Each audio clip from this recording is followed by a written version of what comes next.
Seguimos hablando del credo de Nicea, con esta parte del credo de Nicea, de creo en un solo Señor Jesucristo. Estábamos hablando las veces anteriores de la obra de Cristo, hablamos de la redención, y la semana pasada hablamos de la justificación, como somos justificados en Cristo. Vamos a hablar otra de las obras de Cristo hoy, que es la expiación.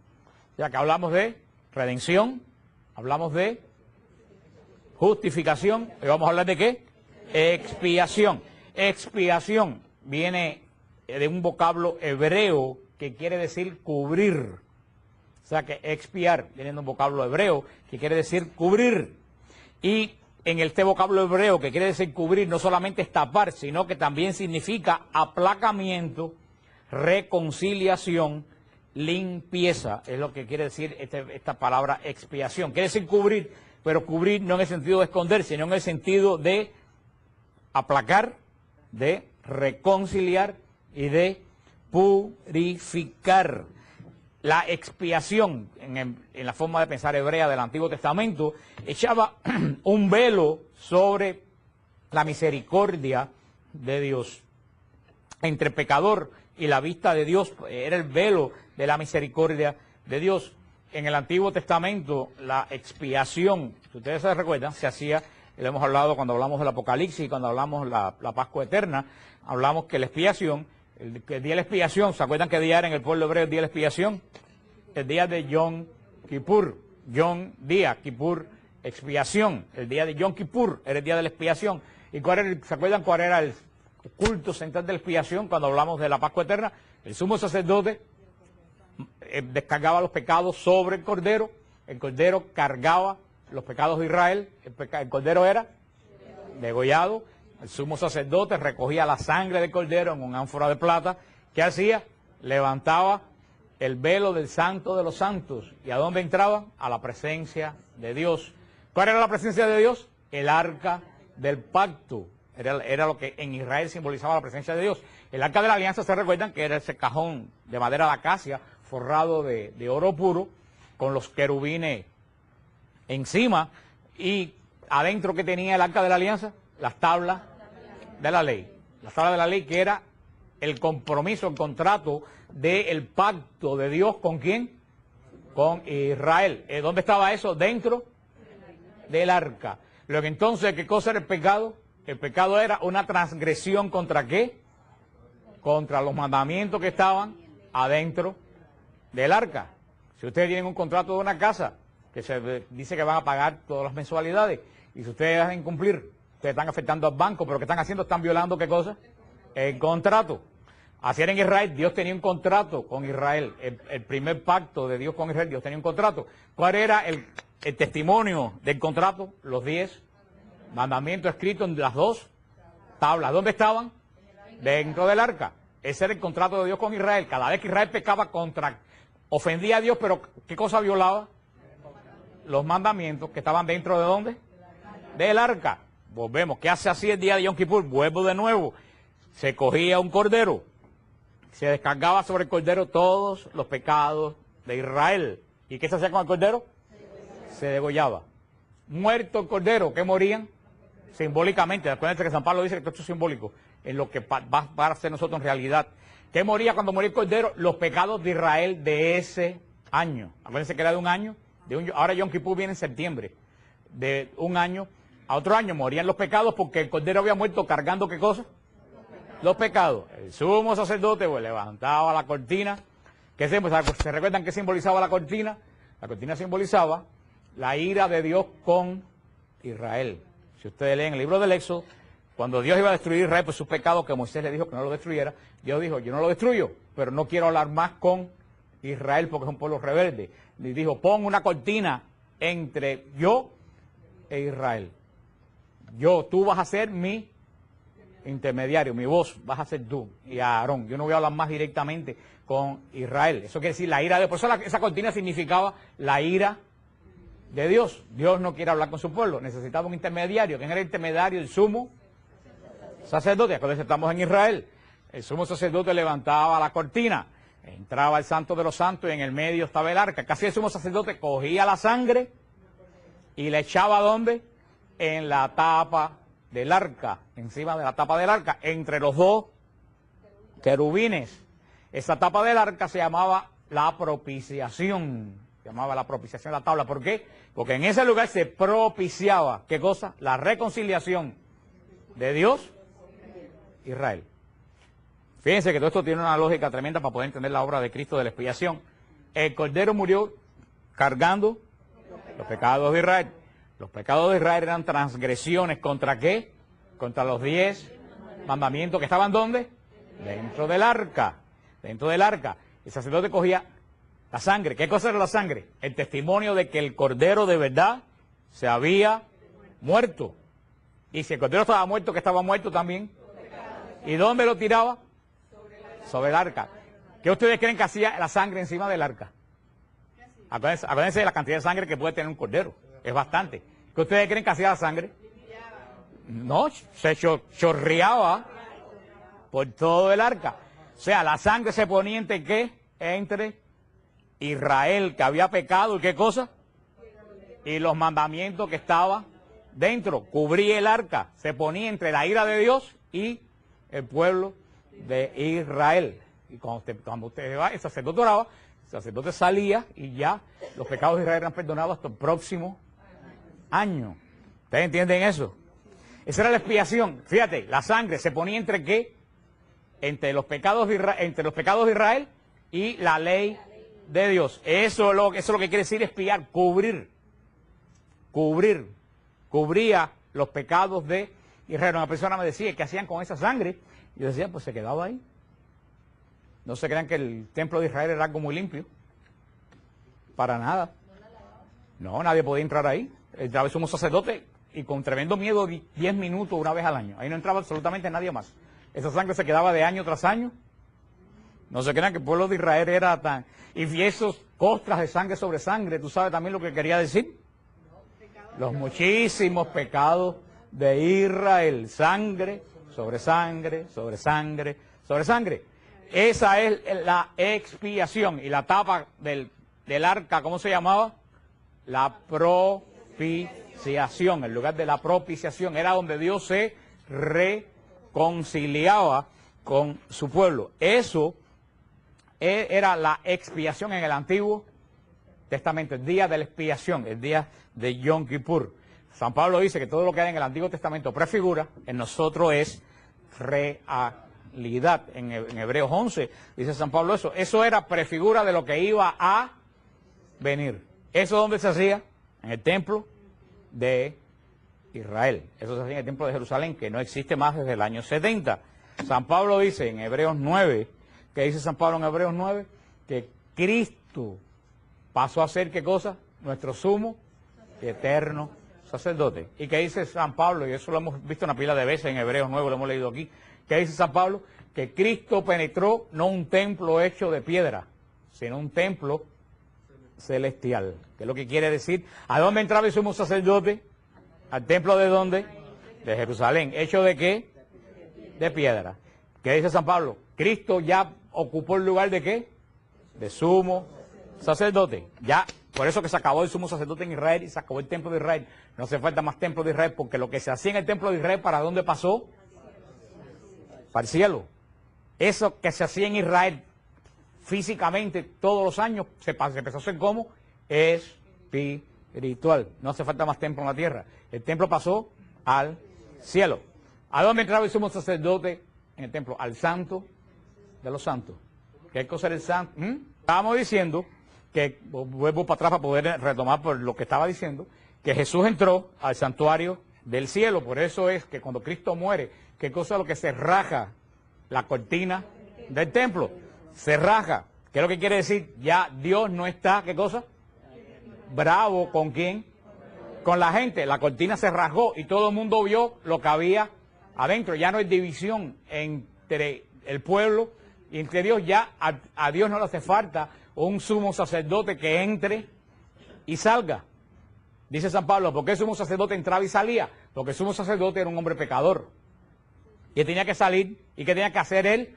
Purificarse por semanas para poder entrar y volver a entrar. Pero cuando salía, ¿qué volvía a hacer?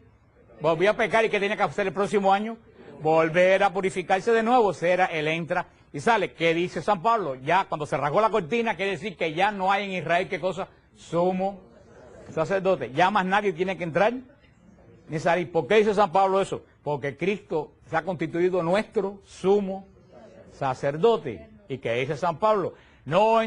Cristo no entró a un templo de piedra. Cristo entró ¿a dónde?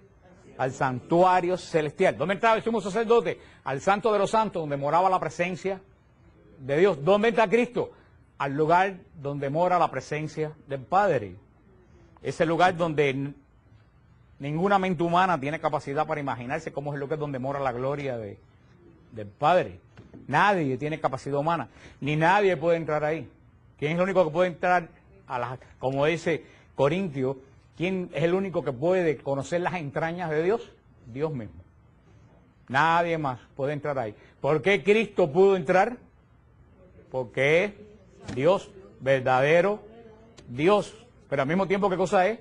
Verdadero hombre. Pero Jesús es la primera vez que un hombre entra al lugar santísimo del cielo.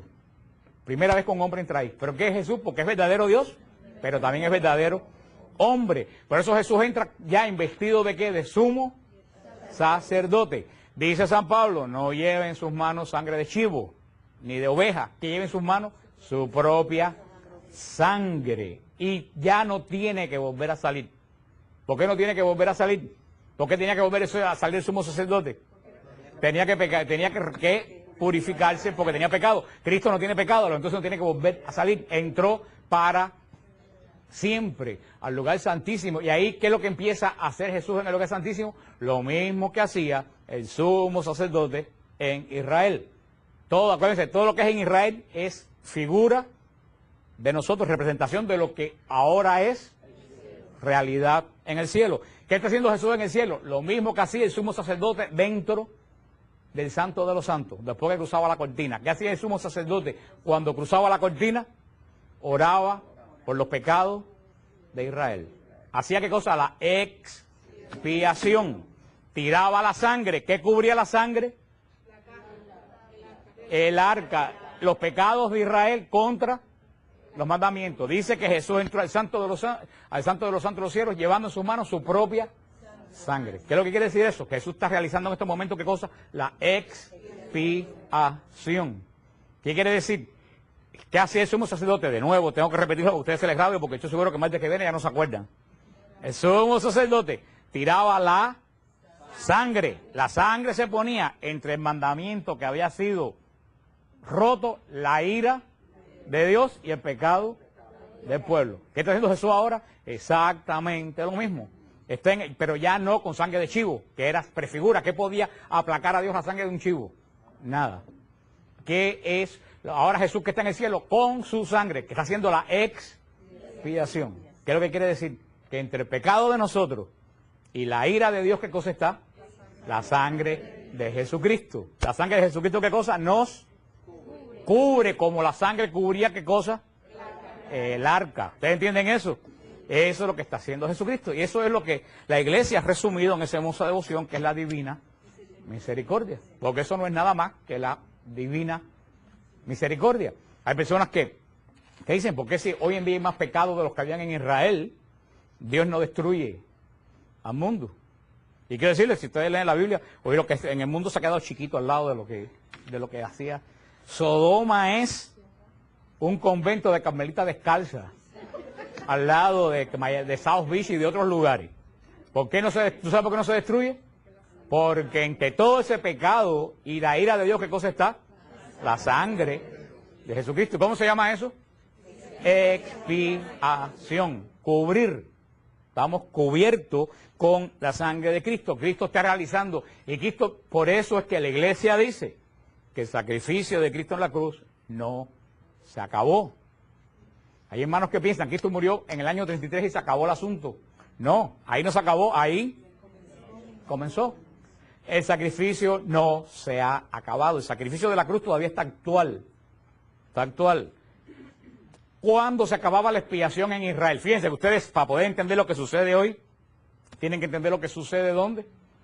En Israel. ¿Cuándo se acababa el sacrificio de expiación de Israel? ¿Cuándo se acababa? Cuando el sumo sacerdote salía de la cortina. En ese momento estaba Israel postrado temblando, a ver qué es lo que iba a pasar. Cuando salía el sumo sacerdote, de que levantaba la cortina y salía, ¿sabes qué hacía? Sonaba el shofar.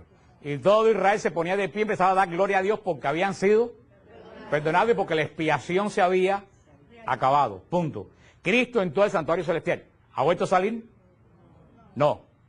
¿Qué es lo que quiere decir? Que todo el tiempo está haciendo en el cielo lo que hacía el sumo sacerdote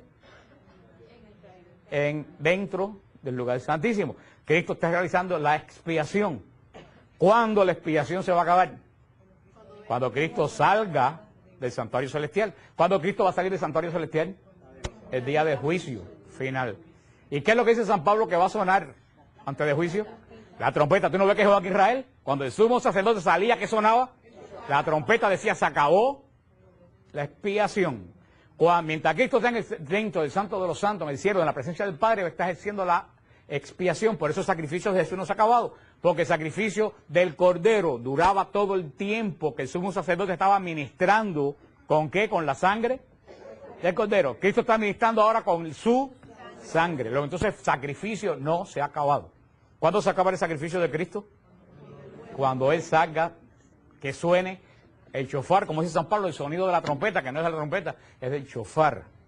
Por eso el templo de Israel se derrumbó, no hace falta más templo. Las iglesias le decimos templo, pero las iglesias no son templos. Las iglesias son congregaciones. Iglesia viene de la palabra eclesia, que quiere decir congregación, pueblo convocado. Por eso no hace falta más templo, ni en Jerusalén se derrumbó el templo. El pueblo se congrega. ¿Y para qué se congrega el pueblo? Para participar de qué. ¿De qué participamos nosotros? De la expiación que está realizando en este momento Jesús en el cielo. O sea que el sacrificio de Jesús está vigente. ¿Cómo se une la iglesia al sacrificio vigente de Jesús? A través de la Eucaristía. Por eso la Eucaristía es la renovación, no la repetición, la renovación. ¿De qué? De lo que hace Jesús. La expiación que está haciendo Jesús en el cielo se conecta en el altar, en la Eucaristía, y por eso nosotros participamos del único sacrificio. La expiación. ¿Ustedes entienden eso? No es fácil de entender. Por eso yo le decía el otro día a un hermano, a mí me da mucha pena cuando yo veo que se está entreteniendo a tantos cristianos por ahí, dándole como adoración lo que no es adoración. Mira lo que hicimos esta noche aquí. Lo que hicimos esta noche aquí está muy bonito. Cantamos, alabamos a Dios, levantamos las manos y Dixia nos dio la oración esa que llamó a todo el mundo y no quedó nadie por ser convocado en la oración de Dixia. Los santos, los arcángeles, ¿quién es mañana? Santo Domingo, no quedó nadie. No quedó nadie fuera. Pero tú sabes todo eso. ¿A quién beneficia? A nosotros. ¿Tú crees que eso tú crees que Dios crece en gloria por eso? No.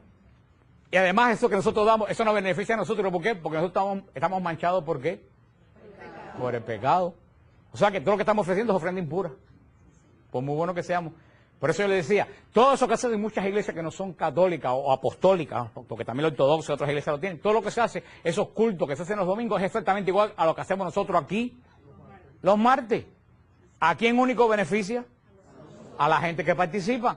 Sin embargo, yo le decía a ese hermano, ¿cuál es lo único que puede agradar a Dios? Ahí sí, claro, porque ellos oyeron la clase cuando yo la di. Estas son preguntas retóricas que yo me hago, porque ustedes oyeron la clase, pero hay hermanos que no. Hay gente que dice, hay gente, milagro no dijeron porque hay gente muy teológica y no está mal, que dice, a Dios satisface que le entregamos nuestros pecados. ¿Ok? Está bien, a Dios le alegra que le entregamos nuestros pecados, pero le alegra en el sentido como un padre que da una hija que regresa y dice, mira papi, salí en estado pero estoy arrepentida. El padre se alegra que la hija vino y tuvo confianza de qué, y se arrepintió, pero ¿cómo viene? Premiar. Entonces, nosotros venimos, padre, toma mi pecado, pero que le estamos dando toda la porquería que nosotros tenemos. Eso tampoco, la alegra a Dios, pero no lo alegra de dar brinco. ¿Qué es? Y no conteste que esto es una pregunta retórica. ¿Qué es lo único que agrada a Dios? Algo totalmente que sea como Él, algo que sea totalmente puro y santo. Nada que ofrezcamos nosotros puede ser puro y santo. ¿Qué es lo único que le verdaderamente da la gloria a Dios? Cuando a Dios se le ofrece a Dios. ¿En qué momento es eso? La Eucaristía. La Eucaristía no ofrecemos nuestro pecado, no ofrecemos alabanza, no. ¿Qué le ofrecemos a Dios? El cuerpo obediente de su propio Hijo. Es el único culto agradable a Dios. Por eso es el único culto que Jesús deja. Jesús no dijo que viniéramos a la iglesia a predicar. ¿Qué dijo Jesús? ¿A dónde fuéramos predicando? Hasta los confines de la tierra. Vayan y prediquen al mundo entero. Jesús no nos mandó a predicar a la iglesia. Jesús nos mandó, ¿hay algún mandato de Jesús que vengamos a cantar y a alabar a Dios? No hay ningún mandato cultural. La única orden cultural de Jesús es: hagan esto en conmemoración, en memoria mía. Que esa palabra anánesis en griego no es memoria de recordar. La palabra memorial, anánesis en griego, era un sacrificio de comunión del Levítico. El sacrificio de conmemoración que habla el Levítico era un sacrificio que se ofrecía en Israel, donde se ofrecía un cordero, pero el cordero se comía entre el sacerdote que lo ofrecía y la gente que lo ofrecía. Por ejemplo, ahora yo tenía un problema y yo le ofrecí, yo en Israel, yo le decía a Dios, te voy a dar un sacrificio conmemorativo, te voy a ofrecer un cordero. Y ofrecí el cordero, se lo ofrecía a Dios el sacrificio. ¿Qué pasaba con ese cordero? Se asaba. ¿Quién lo comía? El sacerdote que lo ofreció. ¿Con quién? Con las personas que lo habían ofrecido y los amigos que los invitaban. Todos comían del sacrificio. Ese es el sacrificio de conmemoración, ese es el sacrificio de anánesis. Por eso dice Jesús, hagan esto en conmemoración, en sacrificio de conmemoración. Cuando el sacerdote ofrece el sacrificio, ¿quién come del sacrificio? El sacerdote que lo ofrece, ¿y quién más? Y nosotros que lo ofrecemos. Por eso ahí la palabra anánesis, memorial no quiere decir recuerdo, quiere decir el sacrificio del Levítico, de memorial. Es lo que quiere decir. Por eso hagan esto como sacrificio memorial mío. Los rabinos de Israel dicen que todos los sacrificios van a pasar menos de Todá, menos de dar gracia, que es el sacrificio ese memorial. ¿Y qué era el sacrificio memorial? El sacrificio memorial era que la gente que ofrecía le estaba recordando algo ¿a quién? A Dios. Le ofrecían el cordero, que decían: Dios, acuérdate de tal cosa y por eso te ofrezco, ¿qué cosa? Este cordero. La misa es un sacrificio memorial porque nosotros ofrecemos a Dios ¿a quién? A Cristo. ¿Y qué le decimos? Señor, acuérdate de las peticiones que yo tengo en mí. No me mires a mí, mira a quién, a quien te estoy ofreciendo. Porque si me miras a mí me cae un rayo. ¿Y qué cómo se llama ese presentar a Cristo entre el Padre y yo? ¿Cómo se llama eso? Expiación, cubrir, aplacar, reconciliar. Ese es el sacrificio. Por eso la misa, de cierta forma, porque la gente piensa que expiación es alguien que se da. No, aquí expiación en este sentido hebreo quiere decir ¿qué cosa? Cubrir, pero cubrir para aplacar, como la madre que a veces que tapa todas las cosas malas que hace el hijo para que el papá no se ponga bravo. Eso es lo que está haciendo Cristo con nosotros. ¿Cómo lo hace? Para darnos una oportunidad más, para salvarnos. Ahora, por eso es que lo dice bien claro, cuando suene la trompeta, ¿qué es lo que quiere decir? Que Cristo está, ¿qué cosa? Saliendo del lugar santo. ¿Y qué quiere decir ahí? Que cuando Cristo saca del lugar santo no va a haber más, ¿qué cosa? Expiación. Tú vas a gritar: Señor, perdóname, pero ¿quién va a estar del lado de allá? Nadie. Se acabó el tiempo. Ya no va a haber más tiempo. Y ese es el momento que cesará la Eucaristía. La Eucaristía cesará el segundo después que Cristo venga a juzgar vivos y muertos. O sea que siempre va a haber Eucaristía, hasta el momento que Jesús salga. ¿Entendieron esto? ¿Qué cosa es la hora de expiación de Jesús? Dice el Catecismo de la Iglesia: como por la desobediencia de un solo hombre todos fueron constituidos pecadores, así también por la obediencia de uno solo todos serán constituidos justos. Romanos 5:19. Por su obediencia hasta la muerte, Jesús llevó a cabo la sustitución del siervo doliente que se dio a sí mismo en expiación, cuando cargó el pecado de muchos, a quienes justificará y cuyas culpas soportará. Jesús repara por nuestras faltas y satisface al Padre por nuestros pecados. Fíjate que esto es es una combinación. Esto me pasa como cuando yo fui a dar, en el retiro pasado, fui a hablar de la inhabitación de la Trinidad.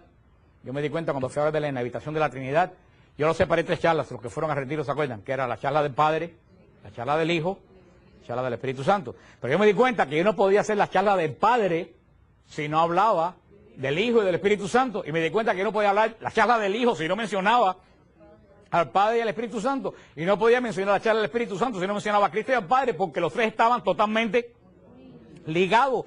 Uno venía de la obra del otro. Y así pasa con la redención, con la justificación y con la expiación. No son 3 procesos. Yo se lo estoy explicando separado, para que ustedes lo entiendan. Pero todo eso está como unido. Uno lleva a otro. Y fíjate lo que dice. Y es lo que y aquí viene una cosa que yo quiero aclarar, porque parece que no le expliqué mal. Y espero que John y Elizabeth se lo aclaren al Padre Francesco, que lo aclare, porque él me mandó un email aclarándome el punto, y no fue que yo omití eso, sino que yo le dije al Padre Francesco, Padre, es que muchas veces hago énfasis en una sola cosa. ¿Por qué? Porque ustedes llevan una secuencia de cosas que han oído ya anteriormente. Cuando el Padre Francesco estaba aquí, yo hice énfasis en que el Padre no llevó a Cristo a la cruz, que fue ¿quién? El demonio. Y el Padre Francesco me declaró, pero el Padre sí entregó a su Hijo a la muerte. Digo, sí, Padre, el Padre entregó a su Hijo a la muerte, pero yo estaba haciendo énfasis que ese tipo de muerte no la escogió el Padre. Y es lo que yo quiero decir. Por supuesto, y el Padre Francesco me decía, eso es una de las grandes pruebas de amor del Padre. Y eso es lo que dice la Iglesia en el punto 615 del Catecismo. Todos nosotros, ¿qué cosa? Pecamos. ¿Pecamos todo en quién? ¿En quién pecamos todo? No.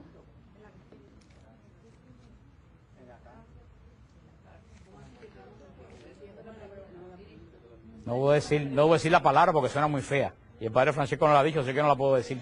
Qué mal están, para no decir la palabra que iba. Todos pecamos en Adán. Todos pecamos en Adán. Nadie pecó en el demonio, ustedes no son ángeles. Todos nosotros pecamos en Adán. ¿Nuestro pecado de quién viene? De Adán. Todos pecamos en Adán. O sea, por culpa de un hombre, ¿qué cosa? La humanidad se dañó. ¿Ustedes entienden eso? Por medio de un hombre entró. Nosotros cargamos, ¿qué cosa? El pecado de Adán, que es la falta de gracia que hay en nosotros. Hablamos lo que es el pecado original, que es la falta de gracia con la cual nosotros nacimos fuera de la gracia. Si por un hombre entró el pecado, que dice la Iglesia, y con el pecado, ¿qué cosa entró? La muerte. Porque la muerte no estaba planificada en la creación. La muerte entró en la creación por culpa de ¿qué? Del pecado. Por eso yo digo que no tengan acceso al árbol de la vida. Porque si de contra que se han vuelto desobedientes, viven para siempre, ¿qué cosa va a ser esto? Sí, el infierno va a ser esto aquí, pero eso es el Padre. Si ya se han vuelto desobedientes, mejor que no vivan. Entonces la muerte entró, ¿por qué? Por la desobediencia. Entonces, ¿qué es lo que va a hacer Dios? Dios va a enviar ¿a quién? A su único Hijo, que es el mismo, porque Dios, acuérdense, son 3 personas, pero un solo Dios. O sea que no podemos, eso es un misterio, no podemos pensar en Cristo como un ente aparte del Padre, es un misterio. Es la misma persona, 3 personas distintas, pero un solo Dios verdadero. Dios mandó lo más preciado que él tenía, que qué cosa era, su propio Hijo, para que sacara la cara por quién, por nosotros. ¿Y cómo le iba a sacar? Pasando el proceso del lío en el cual nosotros no metimos. ¿En qué lío nos metimos nosotros? En la muerte, en el pecado de la muerte. Nosotros nos metimos. Entonces, ¿a qué viene Cristo? A sacarnos de ese lío. ¿Y qué es lo que va a hacer Jesús? Vencer los 2 problemas que tenemos nosotros. ¿Cuáles son los 2 problemas? El pecado y la muerte. Pero para vencer la muerte, ¿qué cosa tiene que hacer? Morir. No, tiene que morir. Si no muere, no puede vencer la muerte. ¿Ustedes entienden eso? El Padre, por supuesto, mandó al Hijo a morir. Mandó a librarnos del pecado por su obediencia y a morir. Eso está en el plan de Dios y eso es lo que dice la Iglesia. ¿Cuánto amor tiene el Padre que por salvar a los que la echaron a perder, mandó al que es perfectamente santo? Eso es la prueba más tremenda del amor de Dios, que por nosotros, que no valemos un centavo, mandó lo más preciado que Él tiene. ¿Cuánto ustedes darían el hijo de ustedes por salvar a los terroristas de Irak? Pues eso fue lo que hizo el Padre. Pues eso mismo fue lo que hizo el Padre. Por salvar a gente como nosotros, que no valíamos nada, mandó lo único santo y bueno que Él, y más preciado que Él, tenía en su corazón. Por supuesto que lo mandó a morir. Pero yo lo que le decía, ese es el gran misterio de Dios. Por eso que todo eso viene prefigurado en el Cordero Pascual de Israel, todo eso. Cristo sabía que asumía que venía ¿a qué? A ser obediente y ¿a qué? Y a morir. Pero yo lo que le explicaba era que el tipo de muerte tan horrible no la mandó el Padre. La puso en el medio ¿quién? El demonio. ¿Para qué? Para hacer que Cristo desobedeciera. Y le dijera al Padre, no, voy a seguir. ¿Ustedes entienden cómo es? Pero por supuesto que la muerte del Hijo estaba en el plan de Dios, porque a eso venía precisamente Jesús. Y por eso lo dice, para esto he venido yo. Claro que lo que le esperaba era muy fuerte, porque Cristo, como el Cordero de Israel, que iba a cargar sobre él los pecados del mundo. Pero fíjate, vuelvo a decir, esto no fue simbólico. Cristo cargó sobre él, no los pecados del mundo, cargó todos los pecados del mundo sobre él, que nunca había conocido qué cosa era pecado. Ahora fíjate, cuando ustedes, que son unos sinvergüenzas igual que yo, pecan, ¿cómo uno se siente al otro día? Hecho una basura. Ahora imagínate, una monja carmelita descalza que entró en un monasterio a los 14 años, cuando peca, ¿cómo se debe sentir? 1000 veces peor que nosotros que estamos acostumbrados al pecado. Ahora imagínate Cristo, que jamás en su vida había tenido ni remotamente idea de qué es el pecado. ¿Qué cayó sobre él? Todos los pecados del mundo. Y lo sintió, espiritualmente lo sintió. O sea que los teólogos dicen que la agonía de Cristo en la cruz espiritual fue más grande que la agonía física. Más grande que la agonía física. Porque que nunca tenía idea de lo que era pecado, estaba sintiendo sobre él todos los pecados del mundo. Una agonía horrible. Por eso fue que llegó el momento que Cristo sintió lo que nosotros sentimos. ¿Qué sintió Cristo cuando lo que nosotros sentimos? Sintió el abandono ¿de quién? Del Padre. Cristo lo sintió. ¿Y por qué lo sintió? Porque el Padre lo abandonó, porque él estaba asumiendo ¿qué cosa?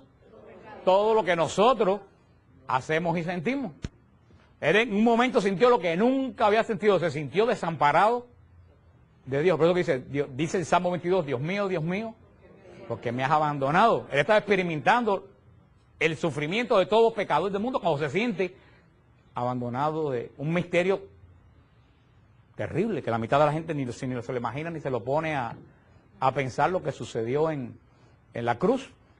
En ese momento que Jesús está cargando todos los pecados, está haciendo ¿qué cosa? Está asumiendo nuestros pecados.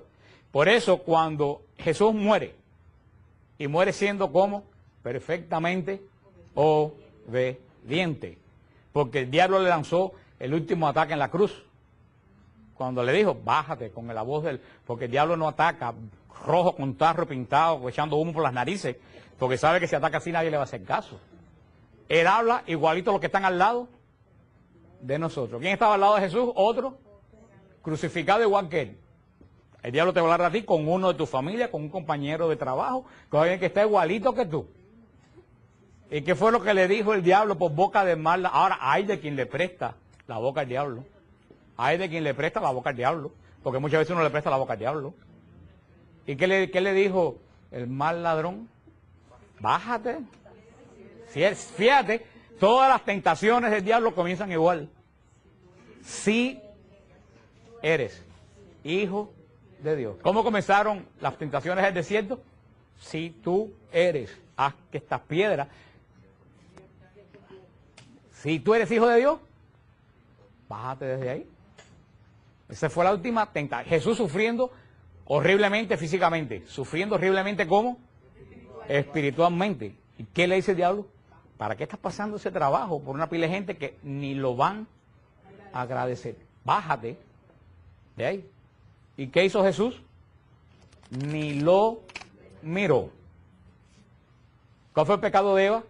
Que Eva le dijo, no, si eso no es así, mira, tú sabes cómo es la cosa, te la voy a explicar. Y ahí mismo, tú no puedes hablar con el diablo. Jamás tú puedes hablar con el diablo. Tú no puedes intentar convencer al diablo porque nunca lo vas a convencer. Cuando dice, fíjate, el buen ladrón, le dijo, acuérdate de mí. Y era ladrón igual. ¿Y qué le dijo el Señor?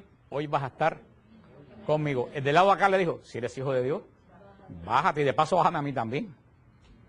Porque él estaba pensando en quién.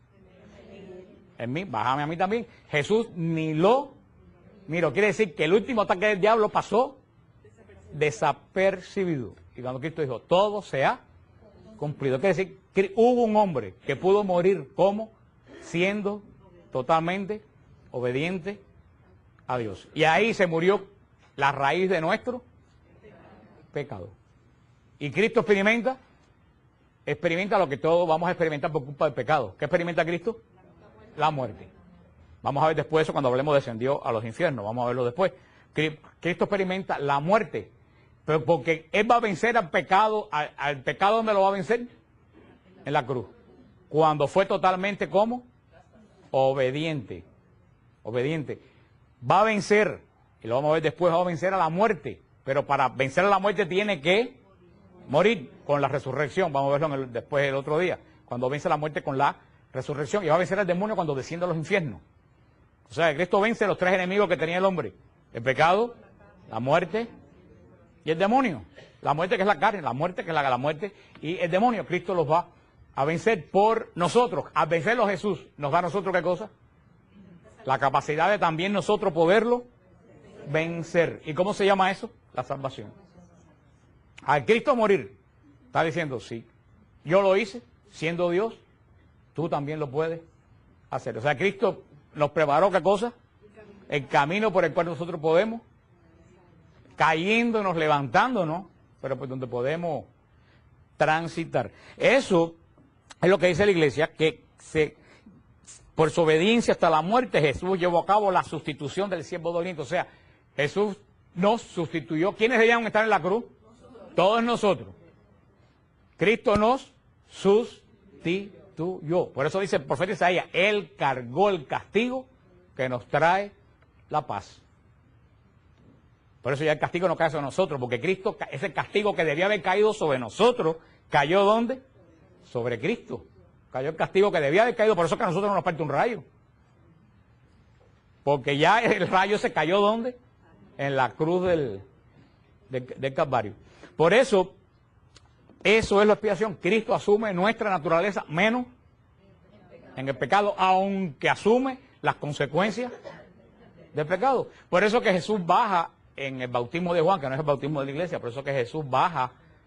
¿Dónde baja Jesús? Al río Jordán. ¿Baja entre quiénes? Entre los pecadores. Por eso dice, fue contado entre los pecadores. Porque Jesús no estaba sin pecado, bajó en el tumulto de quiénes? Los pecadores. Todo el mundo dice, mira, muchacho, este de Nazaret también tiene algo de qué arrepentirse. Fue contado entre. O sea, Cristo comienza su ministerio metiéndose ¿dónde? Entre los pecadores. Y de ahí no salió todo su ministerio. Cristo anduvo continuamente entre quiénes? Los pecadores, continuamente. Continuamente anduvo Jesús entre los pecadores. Jesús cargó estos pecados, Jesús cargó también. Jesús, como Dios, experimentó algo que Dios no conocía. Dios lo sabe todo. Pero había tres cosas que Dios no conocía. Dios lo conoce todo. Dios nos creó a su imagen y semejanza. Pero de buena primera, esa imagen y semejanza, ¿cómo se le hizo a Dios? Es desconocida, se le hizo extraña. Dios caminaba con Adán. ¿Qué es lo que quiere decir? Que los dos se conocían. ¿Se conocían? No se conocían. Tú caminas por la tarde, das la vuelta con alguien que tú no llamas a alguien que baja de una guagua y le dices, va a dar una vuelta por la manzana. Tú sales a caminar a coger fresco con alguien que tú conoces. Dios caminaba con Adán. ¿Qué quiere decir? Que los dos se conocían. Dios miraba a Adán y decía, yo sé hasta lo último que piensa porque este es imagen y semejanza mía. Pero de buena primera, esa imagen y semejanza se le hizo ¿cómo? Extraña. Ya un día fue a caminar con él y ¿qué hizo? La imagen y semejanza se escondió. ¿Qué quiere decir? Ya no eran iguales, se hizo extraño. Entonces esa persona, había algo de Dios que ya Dios no conocía. ¿Qué cosa es lo que conocía? No conocía el pecado, no conocía la muerte. Dios no conocía la muerte porque Dios no muerte. Y Dios no conocía algo también muy importante. Dios no conocía el sufrimiento. Dios no sufre. Dios cuando el hombre sufría, cuando sufrían Samuel y cuando sufrían toda la gente en el Antiguo Testamento, Dios para él ese sufrimiento era, ¿tú sabes cómo? Extraño, desconocido. Dios no sabe lo que es el Sufrimiento. Por eso Cristo viene como Dios también, que ¿qué cosa asume también? Nuestro sufrimiento. Por eso Dios vuelve a ser, nosotros volvemos a ser como para Dios, conocidos. No volvemos a ser conocidos para Dios, ya tú no eres desconocido para Dios. Cuando tú sufres, ya no está Dios diciendo qué es lo que le pasa a este. Ya si tú estás sufriendo, Dios sabe qué cosa es sufrir y te entiende que antiguamente, en el Antiguo Testamento no podía entender qué había pasado porque lo experimentó en carne propia, voluntariamente. ¿De dónde está la grandeza de Dios? Que ninguna otra religión en el mundo lo tiene. Que nuestro Dios no es un Dios, se hizo extraño a nosotros, pero Él mismo, en vez de mandar a quien arreglarlo, vino mismo y lo arregló y nos quiso conocer hasta en qué, hasta en lo último, hasta cargando, hasta en las consecuencias del pecado. Y ahí es lo que dice la iglesia, en el punto 6:16, ya estamos terminando, dice, el amor hasta el extremo, que habla Juan 13:1, es el que confiere su valor de redención y de reparación, de expiación y de satisfacción al sacrificio de Cristo. Nos ha conocido y amado a todos en la ofrenda de su vida. Ningún hombre, aunque fuese el más santo, estaba en condiciones de tomar sobre sí los pecados de todos los hombres y ofrecerse en sacrificio por todos. La existencia en Cristo de la persona divina del Hijo, que al mismo tiempo sobrepasa y abraza a todas las personas humanas y que constituye cabeza de toda la humanidad, hace posible su sacrificio redentor. Es lo que yo siempre digo a las personas, cuando los testigos de Jehová que dicen que la Trinidad no existe, yo le digo, la Trinidad existe por una simple y sencilla razón. Si no existe la Trinidad, entonces tenemos que decir que Cristo no es Dios. Y si Cristo no es Dios, ¿quién murió en la cruz? Un hombre, como tú y como yo. ¿Un sacrificio humano puede agradar a Dios? No, si Dios lo condena. Entonces un sacrificio, si Cristo llega a ser un hombre simplemente, el sacrificio de la cruz no hubiera sido nada, válido. Entonces Cristo tiene que ser Dios. Y si Cristo tiene que ser Dios, esa es la razón válida por la cual existe la Santísima Trinidad. 3 personas, un solo Dios. ¿Usted entiende lo que yo le digo? Si Cristo no es Dios, la cruz es un sacrificio humano. Y la religión judía y nuestra religión prohíbe los sacrificios, que es lo que dice la iglesia aquí, en el punto de... Ningún hombre bueno, Moisés, Abraham, hasta José, ninguno podía haber hecho la redención. ¿Por qué? Porque todos estamos mancados, ¿por qué? Por el pecado de Adán. No podía. ¿Se acuerdan? La concupiscencia. No lo hubiera dejado hacer el sacrificio, por eso tiene que venir el único que es perfecto, justo y santo. ¿Quién es el único Dios? ¿Quién tuvo que sacar la cara por nosotros? Dios, el único que lo podía hacer. Es lo que dice la iglesia aquí. Y entonces realiza la satisfacción. ¿Qué cosa es la satisfacción? No decir, ay, qué bueno, ya yo lo hice, sino que satisface a quién? A Dios. Ya hay un hombre que fue como obediente. Entonces, si por la desobediencia de Adán, entró todo lo que entró en el mundo, por la obediencia de Cristo, entró. Y si por una loca, Eva, entró todo el desastre del mundo, por una santa, María, entró la redención y la salvación en el mundo, porque el sí de María es lo opuesto al no de Eva. No de Eva. Por eso que María es imprescindible en el plan de la salvación, porque si una mujer la hizo otra mujer, María sacó la cara por todas las mujeres del mundo. Por eso que el demonio odia profundamente a María. No hay nada más en el mundo que odie el demonio que a María. La odia con rabia. Porque que Dios haya derrotado al demonio, el demonio se enorgullece de eso. Dice, ¿cómo no me va a derrotar? Si peleé con quién, con Dios, vaya.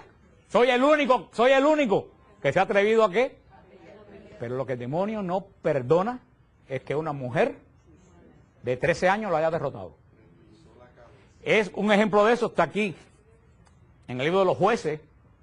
Dice que había un guerrero muy grande en Israel, no me acuerdo el nombre, ahorita me acuerdo el nombre porque eso no lo iba a decir, pero me vino a la mente ahora, no me acuerdo el nombre, Obededón, no me acuerdo cómo era el nombre de guerrero, ahorita yo me acuerdo que era el guerrero furioso, asaltó Jerusalén y entró triunfante en Jerusalén, derrotó a todos los generales del rey.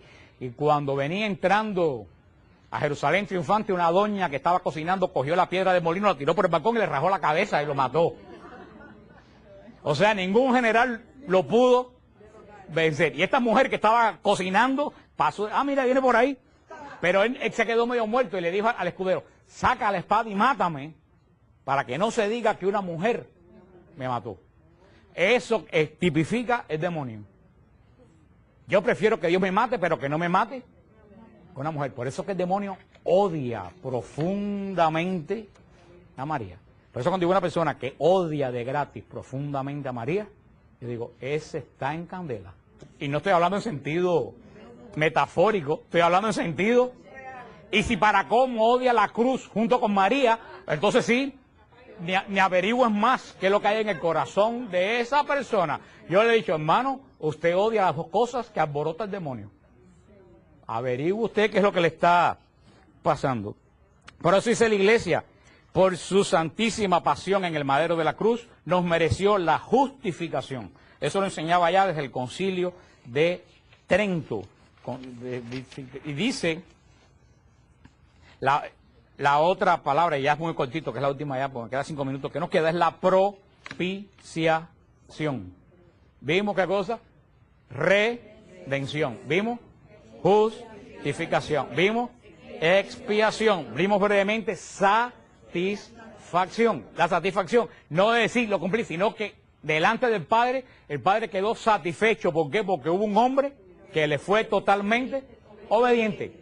El Padre ve en Jesús, ¿a quiénes? A todos nosotros. A todos nosotros. Por eso Jesús es la garantía. Cuando el Padre mira, no nos mira a nosotros, en Jesús nos representa delante del Padre a todos. Está satisfecho si por un hombre, y es lógico, si un solo hombre hizo ponerse a Dios bravo, un solo hombre lo ha hecho poner contento. Ustedes no ven la justicia de Dios. Y esta última, que es muy sencilla, la propiciación. Esta palabra, propiciación, viene la palabra latina proper. ¿Qué cosa quiere decir proper? Propiciación. Proper en latín quiere decir acercar. Acercar. Jesús realizó ¿qué cosa? La propiciación. ¿Por qué? Porque nos acercó en Él, que asumió la naturaleza humana, nos acercó ¿a quién? Al Padre. Nos propició al Padre. Por eso hace también la propiciación. Nos acerca a Él. Cuando Él entra al lugar santo, entró el primer embajador de nosotros. Porque es verdadero Dios, pero es totalmente verdadero hombre. Hasta ese momento el hombre estaba a 1000 millas de distancia de Dios. Ya hay uno de quienes, uno de igualito que nosotros, en las entrañas de Dios. Porque Jesús resucitado no volvió a ser espíritu, siguió siendo hombre. Y ahí está, después vamos a entrar la semana que viene, los que hablan de que no hay resurrección física. Y eso es un disparate, porque si no hay resurrección física, todo lo que hemos hablado se derrumba, no todo, ni propiciación, ni porque cuando el Padre mira a Cristo, entonces no hubo un hombre, ¿qué cosa es lo que ve? Un espíritu. O sea que es todo, y el diablo sabe por qué está atacando la resurrección dentro de la iglesia. Dice la iglesia, Cristo aproxima al hombre a Dios y los reconcilia con Él, expiando sus faltas, retornándolo al amor perdido. Propiciación quiere decir apaciguar y quiere decir acercar. Por eso la tapa del arca se llamaba como el propiciatorio, porque cuando la sangre caía ahí se efectuaba el acercamiento de Dios ¿con quién? Con Israel, porque los pecados de Israel habían muerto. Y Dios no puede morar donde hay pecado. Por eso en ese momento que Israel ya estaba sin pecado, Dios se... Ahora viene lo triste del caso, ¿cuánto duraba eso? Hasta que Israel volvía a pecar, que lo más seguro que era en cuanto salieran del templo. Y ahí tenía que volver a empezar todo el mismísimo proceso que había terminado 10 minutos antes. Ahora el proceso no tiene que empezar porque quien nos representa a nosotros no tiene pecado. Pero eso es un proceso continuo y eterno hasta que Jesús regrese a juzgar vivos y muertos. Y lo veremos cuando hablemos de eso. Pero terminamos de hablar de la obra de Jesús. La obra de Jesús, que no es sencillamente que la gente no sabe, murió en la cruz. No, murió en la cruz. Mira todo lo que sucedió en la obra de la redención, la justificación, la expiación, la satisfacción y la propiciación. Y todo eso sigue porque el sacrificio no se ha terminado. Por eso es que todos somos redimidos, pero no todos somos salvos. ¿Tú tienes claro eso? Todos somos redimidos. Cristo nos vuelve a comprar ¿para quién? Para el Padre como humanidad, pero no somos salvos. ¿Somos qué? Redimidos. ¿Cuándo yo soy salvo?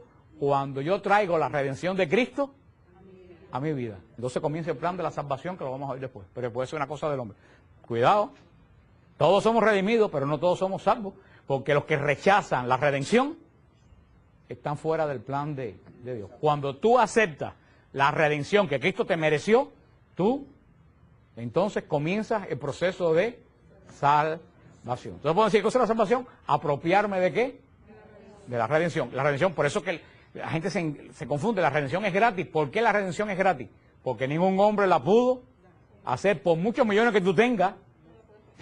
A mí nunca se me olvidó una vez que una persona se apareció en tiempo de Cristo vivo, que estaba el padre Tardif ahí, y le dijo a una persona que estaba allí que él le daba lo que fuera, una persona con mucho dinero, le daba lo que fuera al padre Tardif, con tal que sanara a un hijo de él. Y el padre Tardif le dijo, ni los millones que tú tienes en el mundo, ni los millones que están en todos los bancos del mundo pueden comprar la sanación que Dios puede dar, porque eso es gratuito. Y se da por fe. Seguimos hablando del credo de Nicea, con esta parte del credo de Nicea, de creo en un solo Señor Jesucristo. Estábamos hablando las veces anteriores de la obra de Cristo. Hablamos de la redención, y la semana pasada hablamos de la justificación, como somos justificados en Cristo. Vamos a hablar otra de las obras de Cristo hoy, que es la expiación. Ya que hablamos de redención, hablamos de justificación, y vamos a hablar de ¿qué? Expiación. Expiación viene de un vocablo hebreo que quiere decir cubrir. O sea que expiar viene de un vocablo hebreo que quiere decir cubrir.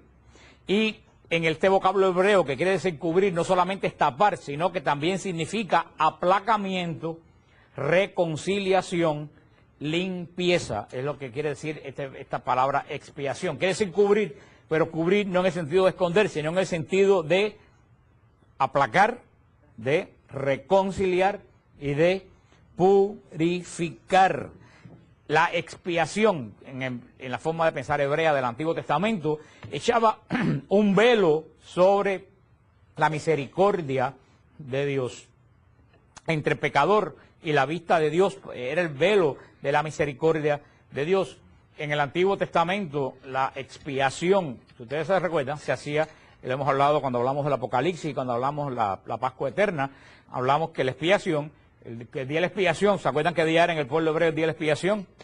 El día de Yom Kippur, día, Kippur, expiación. El día de Yom Kippur era el día de la expiación. ¿Y se acuerdan cuál era el culto central de la expiación cuando hablamos de la Pascua Eterna?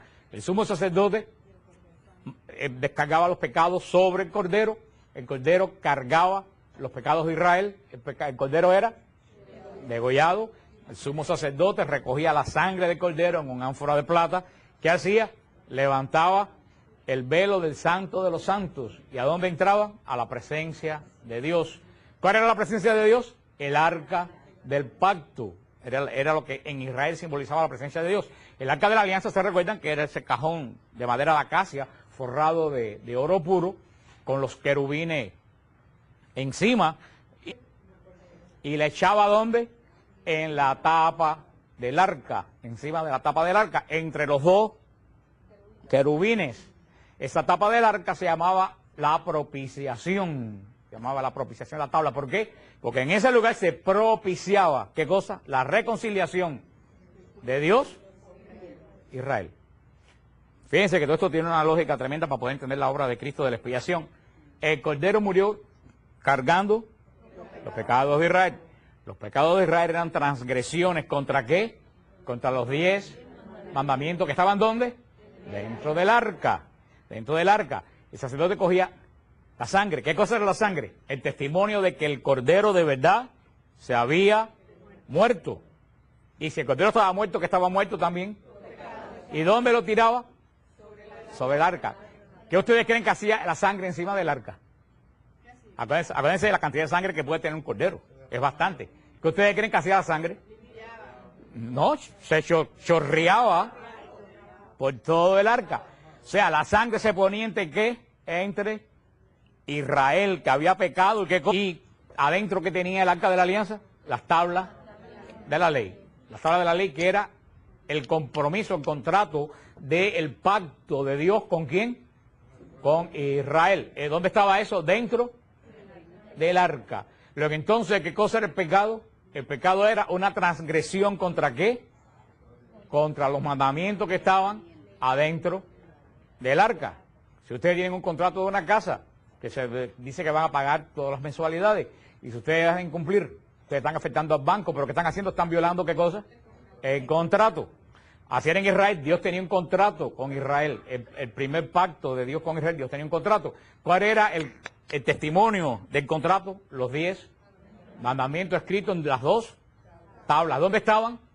Dentro del arca. Ese era el contrato de Dios con Israel. Cada vez que Israel pecaba ofendía a Dios, pero ¿qué cosa violaba? Los mandamientos que estaban dentro de ¿dónde? Del arca. Volvemos. ¿Qué hace así el día de Yom Kippur? Vuelvo de nuevo. Se cogía un cordero. Se descargaba sobre el cordero todos los pecados de Israel. ¿Y qué se hacía con el cordero? Se degollaba. Muerto el cordero, ¿qué morían? Simbólicamente. Acuérdense que San Pablo dice que todo esto es simbólico, en lo que va a ser nosotros en realidad. ¿Qué moría cuando moría el cordero? Los pecados de Israel de ese año. Acuérdense que era de un año. Ahora Yom Kippur viene en septiembre. De un año a otro año morían los pecados porque el cordero había muerto cargando ¿qué cosa?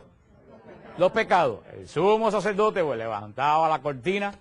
¿Se recuerdan qué simbolizaba la cortina? La cortina simbolizaba la ira de Dios con Israel. Si ustedes leen el libro del Éxodo, cuando Dios iba a destruir Israel por sus pecados, que Moisés le dijo que no lo destruyera, Dios dijo, yo no lo destruyo, pero no quiero hablar más con Israel porque es un pueblo rebelde. Y dijo, pon una cortina entre yo e Israel. Tú vas a ser mi intermediario, mi voz vas a ser tú y a Aarón. Yo no voy a hablar más directamente con Israel. Eso quiere decir la ira de Dios. Por eso esa cortina significaba la ira de Dios. Dios no quiere hablar con su pueblo. Necesitaba un intermediario. ¿Quién era el intermediario? El sumo sacerdote. Acuérdense, estamos en Israel. El sumo sacerdote levantaba la cortina. Entraba el santo de los santos y en el medio estaba el arca. Casi el sumo sacerdote cogía la sangre